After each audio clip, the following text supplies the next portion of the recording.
Star hospital సుఖీభవకు తిరిగి స్వాగతం. Powered by AgriGold ఆయుర్ సుఖ మల్టీ స్పెషాలిటీ ఆయుర్వేదిక్ వైద్యాలయ. మన ఆర్థిక వ్యవస్థను గాడిలో పెట్టే పంచవర్ష ప్రణాళికల గురించి మనకు తెలిసిందే.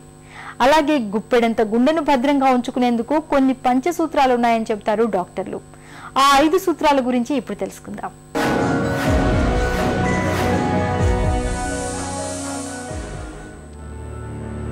గుండెపోటు. గుండె పాలిట ఇదొక పిడుగుపాటు. నిత్యం మనం చేసుకునే పనులు ఉన్నట్టుండి చేసుకోలేకపోవడం అన్నది గుండెపోటు ప్రధాన లక్షణం. ఎడమ చేతి వైపు గాని దవడ ప్రాంతంలోకి గాని పాకుతున్నట్టుగా ఉండడం అన్నది మరో ప్రధాన సంకేతం. గుండెపోటొచ్చినప్పుడు మనం ఎంత త్వరగా స్పందిస్తామన్న దానిపైనే ఆయు ప్రమాణం ఆధారపడుతుంది. అందుకే డాక్టర్లు గుండెపోటొచ్చినప్పుడు మొదటి గంటను గోల్డెన్ అవర్ అంటారు. ఇంట్లోనే మనం ఒక మనిషికి గుండె జబ్బు వచ్చింది అన్నప్పుడు మనం ఏం చేయాలి? చాలామందికి తెలియదు. గుండె జబ్బును ఎలా గుర్తుపట్టాలి? ఒక మనిషి ఈరోజు సడన్గా నిన్న చేయగలిగిన పని చేయలేకపోవడం. అంటే నేను రోజు 20 మెట్లు ఈజీగా ఎక్కి వస్తాను, కానీ ఈరోజు 10 మెట్ల తర్వాత అలసిపోయి గుండె భారంగా ఉంది, ఏదో ఒక విధంగా అబ్నార్మల్ ఫీలింగ్ ఉంది అంటే డెఫినెట్లీ గుండె జబ్బు అయి ఉండవచ్చు. గుర్తుపెట్టుకోండి ఇది. So inability to do accustomed activity, అంటే రోజు మీరు చేసే పని ఈరోజు సడన్గా రోజు 10 కిలోమీటర్లు పోయేవాళ్ళు ఈరోజు 2 కిలోమీటర్గా అలిసిపోయి మనిషి కూర్చుంటున్నాడు అంటే బహుశా గుండెకు రక్త ప్రసరణ సరిగ్గా దొరకకపోవచ్చు. So don't wait till heart attack happens. వెంటనే హాస్పిటల్కి వెళ్ళి పరీక్ష చేయించుకోండి.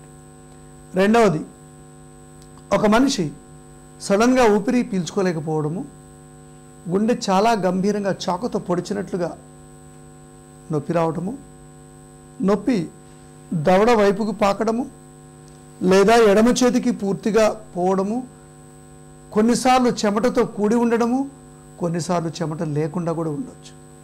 గుర్తుపడిన గుండె నొప్పి ప్రొలాంగ్గా గంటల తరబడిగా ఉండదు. అది ఒక్కసారిగా వస్తుంది, కొన్ని క్షణాలు ఉంటుంది, మళ్ళీ కొంచెం శరీరం దాన్ని కంట్రోల్ చేయడానికి ప్రయత్నం చేస్తుంది.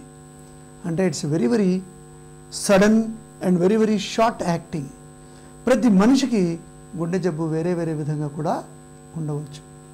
అటువంటిప్పుడు మీరు చేయాల్సిన ప్రాథమిక చికిత్స ప్రతి ఇంట్లో ఉంటుంది. Disprin tablet, aspirin tablet, Disprin ముఖ్యంగా. డిస్ప్రిన్ ట్యాబ్లెట్ నీళ్ళల్లో చాలా ఈజీగా డిజాల్వ్ అవుతుంది.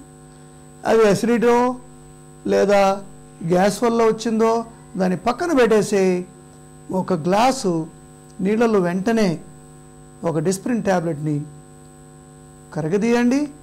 వెంటనే అది కరిగే లోపల ఒక ట్యాబ్లెట్ని నోటిలో కొరికి తినేయమని చెప్పండి మనిషిని. Let him chew this Disprin tablet. ఈ ఫస్ట్ ఎయిడ్ మీరు చేయడం వల్ల వెంటనే రక్తము గడ్డగట్టకుండా, ఆ కొరోనరీ ఆర్టరీలో బ్లాక్ కాకుండా ఎక్కువగా అరగంట లోపల మనం హాస్పిటల్లో పోయే వరకు ఇది చాలా గొప్ప ట్రీట్మెంట్గా మనకు పనిచేస్తుంది. అయితే మీరు ఏం చేయాలి? మీ పర్సులో 2 డిస్ప్రిన్ ట్యాబ్లెట్స్ ఉండాలి, మీ బ్యాగ్లో ఉండాలి, ఎప్పుడు కూడా మీ కారు డ్రాలో ఉండాలి, మీ ఇంట్లో ఫ్రిడ్జ్లో ఉండాలి. అండ్ డిస్ప్రిన్ అన్నిటికంటే చాలా తక్కువ ఖరీదైన మందు.